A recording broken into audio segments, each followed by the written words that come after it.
vous êtes de la société civile. Aujourd'hui, que fait la société civile pour sauver cette situation dans laquelle se trouve le pays? Non, vous savez, la société civile est une composante dans une république. Et la société civile n'est pas un messie. Et la société civile partage juste ses réflexions, ses points de vue avec l'ensemble. Elle ne se fait pas comme étant celle qui connaît et qui donne des leçons, non. Mais elle partage également cette petite connaissance avec l'ensemble de manière à ce que le tout conjugué, le tout jubilé peut nous permettre de construire notre élévation pour notre évolution.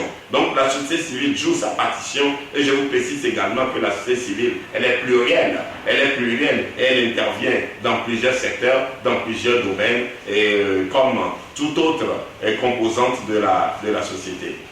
Voilà quel message le TJP a pour le peuple togolais aujourd'hui, en ce moment et dans cette situation. Non, le message du ton de la jeunesse patriotique est que nous devons nous ressaisir.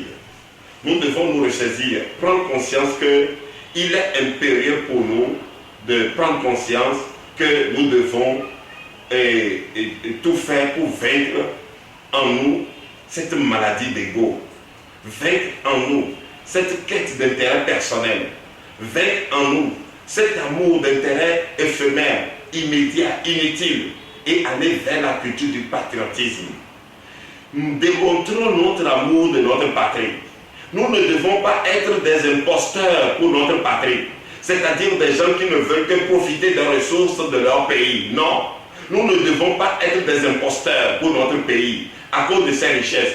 Mais au contraire, nous devons être des patriotes. Nous devons aimer notre pays. Et qui dit aimer son pays doit vouloir dire aimer son peuple, aimer son prochain.